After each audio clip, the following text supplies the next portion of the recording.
ప్రపంచ కుబేరుడు. మన ప్రజాస్వామ్యంలో కాదు, ఏక పార్టీ వ్యవస్థలో ఉన్నాం. అమెరికన్లకు స్వాతంత్రాన్ని తిరిగి తెస్తానని వెల్లడి. వన్ బిగ్ బ్యూటిఫుల్ బిల్లుతో అమెరికా అధ్యక్షుడు ట్రంప్ మస్క్ మధ్య విభేదాలు. India record victory. రెండో టెస్టులో 336 రన్స్ తేడాతో ఇంగ్లాండ్పై గెలుపు.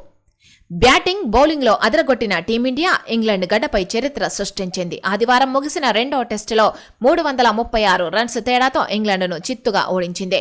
58 ఏండ్ల పోరాటం తర్వాత బర్మింగ్హామ్లోని ఎడ్జ్ బాస్టన్ గ్రౌండ్లో తొలి విజయం అందుకుంది. రన్స్ పరంగా విదేశీ గడ్డపై టెస్టుల్లో అతిపెద్ద విక్టరీతో సరికొత్త రికార్డు నెలకొల్పింది.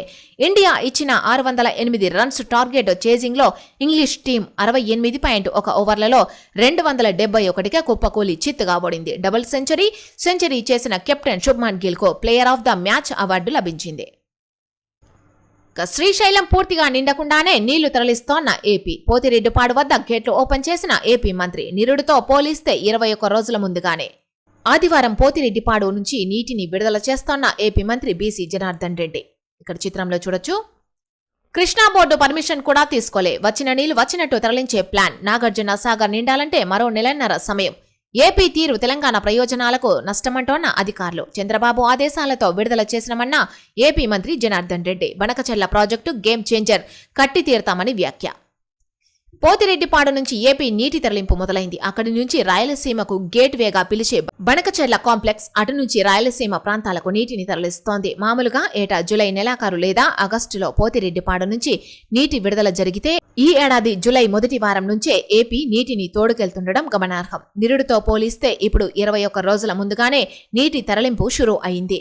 శ్రీశైలం ప్రాజెక్టులో ఇంకా 31 టీఎంసీల మేర ఖాళీ ఉన్న నీటి తరలింపును ఏపీ మొదలుపెట్టింది. ఆడబిడ్డలకు టాప్ ప్రయారిటీ అంటూ ఇక్కడ మనకు మరో ప్రధాన వార్త కనిపిస్తా ఉంది. అన్ని శాఖల్లో వారికి ఏం చేయగలమో ప్రతిపాదనలు సిద్ధం చేయండి. అధికారులకు సీఎం రేవంత్ రెడ్డి ఆదేశాలు. 1 కోటి మంది మహిళలకు ఏడాదంతా పని కల్పించేందుకు ఏర్పాట్లు. 5 ఏళ్లలో 1,00,000 కోట్ల వడ్డీ లేని రుణాలు. ఇప్పటికే 21,000 కోట్లు మంజూరు. మహిళా సంఘాలకు ఎలాంటి టెండర్లు ఇవ్వాలనే దానిపైన focus. Solar plants, school uniform, RTC బస్సులు, పెట్రోల్ బంకులు, అమ్మ ఆదర్శ పాఠశాలల బాధ్యతలు వారికే. డిజిటల్ అక్షరాస్యత, సైబర్ భద్రత, మార్కెటింగ్, వ్యాపార నిర్వహణలో ప్రత్యేక శిక్షణ. రోడ్ల నిర్మాణం, ప్రభుత్వ ఆఫీసుల నిర్వహణ, స్వచ్ఛ భారత కార్యక్రమాల టెండర్లు మహిళా సంఘాలకు ఇవ్వాలని నిర్ణయం. రోల్ మోడల్ గా తెలంగాణ. మహిళా సాధికారతలో తెలంగాణను రోల్ మోడల్ గా నిలపాలని రాష్ట్ర ప్రభుత్వం ప్రణాళికలు సిద్ధం చేస్తోంది. 5 ఏళ్లలో మహిళా సంఘాలకు 1,00,000 కోట్ల వడ్డీ లేని రుణాలు ఇవ్వడమే లక్ష్యంగా పెట్టుకుంది. ఇప్పటికే 21,000 కోట్లు ఇచ్చింది. డిజిటల్ అక్షరాస్యత, సైబర్ భద్రత, మార్కెటింగ్, వ్యాపార నిర్వహణలో శిక్షణతో పాటు మహిళలకు అనుకూలమైన పని గంటలు, శిశు సంరక్షణ సౌకర్యాల వంటి వాటిపైన ప్రభుత్వం ఫోకస్ పెట్టింది. రోడ్ల నిర్మాణం, ప్రభుత్వ కార్యాలయాల నిర్వహణ, స్వచ్ఛ భారత్ కార్యక్రమాలు, ప్రభుత్వ పథకాల ప్రచారంలో మహిళా సంఘాలకు టెండర్లు కేటాయించాలని నిర్ణయించింది. ఇది ఆడబిడ్డల వ్యాపార నైపుణ్యాలను పెంచడమే కాకుండా సమాజంలో వారి గౌరవాన్ని, గుర్తింపును మరింత పెంచుతుందని అధికారులంటున్నారు. మహిళా సాధికారతను టాప్ ప్రయారిటీగా రాష్ట్ర ప్రభుత్వం ప్రకటించింది. కేవలం లబ్ధిదారులుగా కాకుండా తెలంగాణ నిర్మాణంలో రైజింగ్ తెలంగాణ విజన్ డాక్యుమెంట్లో ఆడబిడ్డలను భాగస్వామ్యం చేయాలని నిర్ణయించింది. ఈ దిశగా అన్ని ప్రభుత్వ శాఖలను సమన్వయం చేస్తూ మహిళల కోసం ప్రత్యేక పథకాలను రూపొందించాలని అధికారులను సీఎం రేవంత్ రెడ్డి ఆదేశించారు. ఆడబిడ్డలు ఆర్థికంగా నిలదొక్కునేలా చేయడంతో పాటు వారిని పారిశ్రామికవేత్తలుగా తీర్చిదిద్దాలన్నారు. ఇందిరా మహిళా శక్తి ప్రోగ్రాంలో భాగంగా మహిళల కోసం ఇప్పటికే పలు సంక్షేమ కార్యక్రమాలను అమలు చేస్తోండగా అన్ని శాఖల్లో వారికి ప్రత్యేకంగా ఏం చేయగలం, మహిళా సంఘాలకు ఎలాంటి టెండర్లు ఇవ్వచ్చు, 1 కోటి మంది మహిళలకు ఏడాదంతా పని కల్పించాలంటే ఏం చేయాలి అనే దానిపై ప్రతిపాదనలు రెడీ చేయాలని ఆఫీసర్లను ఇటీవల సీఎం రేవంత్ రెడ్డి ఆదేశించారు. మహిళలు ప్రగతికి వారధులు. ఆడబిడ్డలు ఆర్థికంగా నిలదొక్కుంటేనే రాష్ట్ర అభివృద్ధి సాధ్యమవుతుందని ప్రభుత్వం భావిస్తోంది. ఇందులో భాగంగా మహిళలకు నైపుణ్యాభివృద్ధిలో శిక్షణ ఇవ్వడంతో పాటు మార్కెటింగ్లో మెలకువలు నేర్పిస్తోంది. Solar power plants, uniform, RTC బస్సులు, పెట్రోల్ బంకులు, అమ్మ ఆదర్శ పాఠశాలలు వంటివి వాటిలో ఇప్పటికే వారిని భాగస్వామ్యం చేసింది. సౌత్ దేశాలకు అన్యాయం, అంతర్జాతీయ సంస్థల్లో ప్రాధాన్యం దక్కడం లేదు అన్న మోదీ. ఇండియా సహా గ్లోబల్ సౌత్ దేశాలకు ఐక్యరాజ్య సమితి అంతర్జాతీయ సంస్థల్లో అన్యాయం జరుగుతోందని ప్రధాని నరేంద్ర మోదీ ఆవేదన వ్యక్తం చేశారు. ఆదివారం బ్రెజిల్లోని రియో డి జెనీరోలో నగరంలో జరిగిన బ్రిక్స్ సమ్మిట్లో మోదీ ప్రసంగించారు. భారత్ను, పాకిస్తాన్ను ఒకే ఘాటున కట్టొద్దని ప్రపంచ దేశాలకు స్పష్టం చేశారు. భారత టెర్రరిజానికి బాధిత దేశంగా ఉంటే పాకిస్తాన్ టెర్రరిజాన్ని సపోర్ట్ చేస్తోన్న దేశమన్నారు. నేడు ఐసెట్ ఫలితాలు. రాష్ట్రంలోని ఎంబీఏ, ఎంసీఏ కోర్సుల్లో ప్రవేశాల కోసం నిర్వహించిన ఐసెట్ 2025 ఫలితాలు సోమవారం రిలీజ్ కానున్నాయి. హయ్యర్ ఎడ్యుకేషన్ కౌన్సిల్లో మధ్యాహ్నం 3 గంటలకు అధికారులు వీటిని విడుదల చేయనున్నారు. పంపు హౌస్లను ఆన్ చేయండి, వారం టైం ఇస్తున్నాం, లేదంటే 1,00,000 మంది రైతులతో వెళ్లి మేమే మోటార్లు ఆన్ చేస్తామన్న హరీష్ రావు. మేడిగడ్డ నుంచి నీళ్లు వృధాగా పోతున్నాయి. 36 రోజులుగా కల్వకుర్తి పంపులు బందున్నాయని విమర్శ. కుంగిన బ్యారేజీల నుంచి నీళ్లు ఎత్తిపోయాలా? మేడిగడ్డ, అన్నారం, సుందిల్ల ఇంకా ప్రమాదంలోనే ఉన్నాయన్న మంత్రి ఉత్తమ్ కుమార్ రెడ్డి. బీఆర్ఎస్ నిర్వాకం వల్లే ఈ దుస్థితి. కల్వకుర్తి నుంచి ఎప్పుడు నీళ్లు లిఫ్ట్ చేయాలో మాకు తెలుసని వెల్లడి.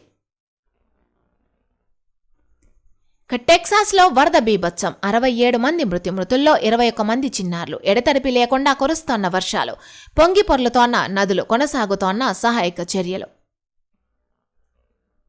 బీఆర్ఎస్ హయాంలో ఇసుక రాయల్టీ దోపిడీ. ఏటా 2,400 కోట్లు దోచుకున్నారు అన్న మంత్రి వివేక్ వెంకటస్వామి. మేం ఇసుక మాఫియాపై ఉక్కుపాదం మోపుతున్నాం. అక్రమ మైనింగుకు పాల్పడితే ఎవరిని వదిలిపెట్టాం. కాళేశ్వరంతో చెన్నూరుకు బొట్టు నీళ్లు రాలే. ప్రాజెక్టు కట్టి 1,00,000 కోట్లు వృధా చేశారని ఫైర్. గోదావరి కనిలో మంత్రి వివేక్ వెంకటస్వామికి గొర్రెపిల్లను బహుకరిస్తోన్న యాదవ సంఘాల నేతలు. మైనింగ్ ఆదాయం పెంపుపై సర్కార్ ఫోకస్. ముఖ్యంగా ఇసుక, చిన్న తరహా ఖనిజాల మైనింగుపై దృష్టి. ఇసుక అక్రమ రవాణా, ఓవర్లోడ్, దళారుల దోపిడీకి చెక్. నేరుగా వినియోగదారులే ఇసుక బుక్ చేసుకునేలా ప్రత్యేక యాప్. ఇసుక రీచ్లు, యార్డుల వద్ద సీసీ కెమెరాలు, లారీలకు జీపీఎస్. ప్రస్తుతమున్న పాలసీలో మార్పులు చేసే యోచన. మైనింగ్ ఆదాయం పెంచుకునేందుకు ప్రభుత్వం ప్రణాళికలు రచిస్తోంది. ముఖ్యంగా ఇసుక, చిన్న తరహా ఖనిజాల మైనింగుపై దృష్టి సారించింది. ఇసుక అక్రమ రవాణాను అడ్డుకుని నేరుగా వినియోగదారులకే అందించాలని యోచిస్తోంది. ఇందుకోసం ఇప్పుడున్న పాలసీలో కొన్ని మార్పులు చేయాలని భావిస్తోంది.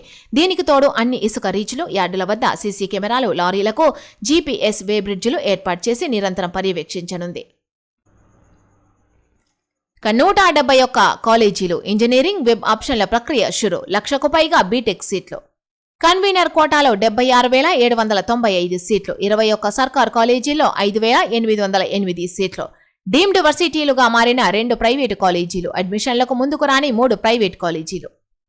రాష్ట్రంలోని ఇంజనీరింగ్ కాలేజీల్లో బీటెక్ ఫస్ట్ ఇయర్ అడ్మిషన్ల కోసం వెబ్ ఆప్షన్ల ప్రక్రియ ఆదివారం ప్రారంభమైంది. దీంతో ఆయా కాలేజీల్లో సీట్లపై క్లారిటీ కూడా వచ్చింది. సీట్ల వివరాలను technical education commissioner Shri Devasena ప్రకటించారు.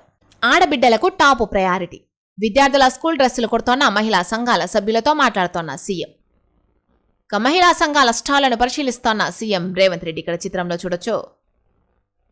దేశ సమగ్రత కోసం శ్రమించాలి. కాశ్మీర్ సమస్యపై ధీటుగా పోరాడిన వ్యక్తి శ్యామ్ ప్రసాద్ ముఖర్జీ. రామచంద్రరావు వెల్లడి. బీజేపీ స్టేట్ ఆఫీసులో ముఖర్జీ జయంతి వేడుకలు. అంగన్వాడీ నియామకాల్లో రోస్టర్ పాయింట్ల ఖరారుకు కమిటీ ఉత్తర్వులు జారీ చేసిన మహిళా, స్త్రీ, శిశు సంక్షేమ శాఖ. ఆదివాసీ, గిరిజన ప్రాంతాల్లో అంగన్వాడీ సిబ్బంది నియామకాలకు సంబంధించిన రోస్టర్ పాయింట్ల ఖరారు కోసం మహిళా, శిశు సంక్షేమ శాఖ ఓ కమిటీ ఏర్పాటు చేసింది. మంత్రి సీతక్క ఆదేశాల మేరకు జాయింట్ డైరెక్టర్ జీకే సునందతో పాటు మరో 3 అధికారులు కమిటీలో ఉంటారు. ఈ మేరకు స్త్రీ, శిశు సంక్షేమ శాఖ డైరెక్టర్ శ్రీజన ఆదేశాలు జారీ చేశారు. ఏపీ, కర్ణాటక, ఛత్తీస్గఢ్ రాష్ట్రాలు అవలంబిస్తోన్న విధానాలపై ఈ కమిటీ అధ్యయనం చేసి మంత్రి సీతక్కకు రిపోర్ట్ ఇస్తుంది. నివేదిక ఆధారంగా రోస్టర్ పాయింట్లను ప్రభుత్వం ఖరారు చేయనున్నది. రాష్ట్రంలో 14,000కు పైగా అంగన్వాడీ టీచర్లు, హెల్పర్ల పోస్టులు ఖాళీ ఉన్నాయి. త్వరలో వీటిని భర్తీ చేసేందుకు ప్రభుత్వం కసరత్తు చేస్తోంది. ఏజెన్సీ ఏరియాలో ఆదివాసీలకే ఉద్యోగాలు కల్పించే జీవో నంబర్ 3ను సుప్రీంకోర్టు రద్దు చేసింది. అయితే అంగన్వాడీ చిన్నారులకు ఆలన, పాలన, పూర్వ ప్రాథమిక విద్యాబోధన మాతృభాషలోనే, ట్రైబల్ ఏరియాలో వారి భాష ఉండాలని ప్రభుత్వం భావిస్తోంది. తెలంగాణకు ఏకానా తేలేనోళ్లు లేఖలు రాస్తారా? విద్వేషాన్ని రెచ్చగొట్టడం తప్ప 11 ఏళ్లలో మీరేం చేశారు? బీజేపీ లేఖపై మంత్రి పొన్నం ప్రభాకర్ ఫైర్. కౌంటర్ లేఖ విడుదల. మీ వైఫల్యాలు రాస్తే రామాయణమంతా, వింటే భారతమంతా. రాష్ట్రానికి కేంద్రం రూపాయి కూడా ఇవ్వకుంటే బీజేపీ నేతలు ఏం చేశారని ఫైర్. చేతనైతే ఎన్నికల్లో ఇచ్చిన హామీలను నెరవేర్చాలని కోరుతూ మోదీకి లేఖ రాయాలని సవాల్. కేంద్రం నుంచి ఏకానా తేలేనోళ్లు తమకు లేఖలు రాయడం విడ్డూరంగా ఉందని మంత్రి పొన్నం ప్రభాకర్ మండిపడ్డారు. 11 ఏండ్ల కిందట కేంద్రంలోకి అధికారంలోకి వచ్చిన బీజేపీ దేశ ప్రజలను అడుగడుగునా వంచిందన్నారు. సీఎం రేవంత్ రెడ్డికి బీజేపీ స్టేట్ చీఫ్ రామచంద్రరావు బహిరంగ లేఖ రాయడంపై మంత్రి పొన్నం ప్రభాకర్ ఫైర్ అయ్యారు. ఈ మేరకు ఆదివారం పొన్నం ప్రభాకర్ ఒక లేఖ విడుదల చేశారు. మోదీ సర్కారు మెగా ఫెయిల్యూర్స్ సంగతేందని అందులో ప్రశ్నించారు. గత 3 ఎన్నికల్లో ఇచ్చిన హామీలను విస్మరించి ప్రజల ఆశలపై నీళ్లు చల్లారని మండిపడ్డారు. వాగ్దానాలతో ఊదరగొట్టడం, విద్వేషాన్ని రెచ్చగొట్టడం, అబద్దాలను ఆవిష్కరించడం తప్ప మీరు బీజేపీ చేసిందేమీ లేదని అన్నారు. మీ తీరు వల్లే రాష్ట్రానికి నష్టం, మీ తీరు వల్లే రాష్ట్రం అన్ని రకాలుగా నష్టపోతోందని బీజేపీ నేతలపై మంత్రి పొన్నం ప్రభాకర్ మండిపడ్డారు. కాజీపేటకు రావాల్సిన 20,000 కోట్ల కోచ్ ఫ్యాక్టరీని గుజరాత్కు తరలించిన బీజేపీ సర్కార్ తెలంగాణ పొట్టగొట్టిందని అన్నారు. ఐటీఐఆర్ను రద్దు చేసి యువతకు తీవ్ర అన్యాయం చేసిందని చెప్పారు. మూసీ ప్రక్షాళన కోసం ఇప్పటివరకు ₹1 కూడా మంజూరు చేయకుండా మూతి మూసుకుంది మీరు కాదా అని బీజేపీ నేతలపై ఫైర్ అయ్యారు. అడుగడుగునా తెలంగాణ ప్రజలను వంచించి వట్టి లేఖలు రాస్తే ప్రయోజనం లేదని అన్నారు. చేతనైతే ఎన్నికల్లో ఇచ్చిన హామీలను నెరవేర్చాలని కోరుతూ మోదీకి లేఖ రాయాలని సవాల్ చేశారు. 7.5 క్రితం ఏర్పాటైన ప్రజాప్రభుత్వం అప్పుడే అన్నీ చేసేయాలని లేఖలు రాయడం మీ గుడ్డి ద్వేషానికి అద్దం పడుతోందని రామచంద్రరావుకు చురకలంటించారు. సౌత్ దేశాలకు అన్యాయం, అంతర్జాతీయ సంస్థల్లో సముచిత స్థానం దక్కడం లేదన్న మోదీ. ఇది ఏఐ యుగం. 80 ఏండ్లైనా యుఎన్ ఇతర సంస్థలు అప్డేట్ కాకుంటే ఎలా? భారత్ను పాక్ను ఒకే ఘాటన కట్టొద్దు. బ్రెజిల్లో జరిగిన బ్రిక్స్ సమ్మిట్లో ప్రధాని ప్రసంగం. పహల్గామ్ ఉగ్రదాడిని ఖండిస్తూ బ్రిక్స్ దేశాల డిక్లరేషన్. బ్రెజిల్లో జరిగిన బ్రిక్స్ సమ్మిట్లో దేశాధినేతల అభివాదం. గ్లోబల్ సౌత్ కు ప్రాతినిధ్యం ఏది? ప్రపంచ ఎకానమీలో కీలక పాత్ర పోషిస్తోన్న గ్లోబల్ సౌత్ దేశాల పట్ల ప్రపంచ దేశాలు ద్వంద్వ ప్రమాణాలను మానుకోవాలని ప్రధాని మోదీ స్పష్టం చేశారు. అభివృద్ధి, వనరుల పంపిణీ లేదా భద్రతాపరమైన అంశాల్లో తరచూ ఈ ద్వంద్వ ప్రమాణాలకు గ్లోబల్ సౌత్ దేశాలు బాధితులుగా మారుతున్నాయని అన్నారు. ఐక్యరాజ్య సమితి భద్రతా మండలి, WTO వంటి అంతర్జాతీయ సంస్థల్లో గ్లోబల్ సౌత్ దేశాలకు నిర్ణయాత్మక స్థానం దక్కడం లేదని ఆవేదన వ్యక్తం చేశారు. క్లైమేట్ ఫైనాన్స్, సుస్థిర అభివృద్ధి, టెక్నాలజీ యాక్సెస్ వంటి విషయాలు వచ్చేసరికి ఈ దేశాలపైనే భారం వేస్తున్నాయన్నారు. అందుకే అంతర్జాతీయ సంస్థల్లో గ్లోబల్ సౌత్ దేశాలకు ప్రాతినిధ్యం, హక్కులు కల్పించాలన్నారు. ప్రస్తుతం ఆర్టిఫిషియల్ ఇంటెలిజెన్స్ వంటి టెక్నాలజీలు వారానికోసారి అప్డేట్ అవుతున్నాయి. కానీ యుఎన్ తదితర సంస్థలు మాత్రం 80 ఏండ్లైనా అప్డేట్ కావడం లేదు. 20వ శతాబ్దం నాటి టైప్ రైటర్లను 21వ శతాబ్దం నాటి సాఫ్ట్వేర్తో నడపలేం. గ్లోబల్ సౌత్ దేశాలకు ప్రాతినిధ్యం లేని ఈ అంతర్జాతీయ సంస్థలు సిమ్ కార్డు ఉండి నెట్వర్క్ లేని మొబైల్ ఫోన్ల వంటివే అని మోదీ చమత్కరించారు.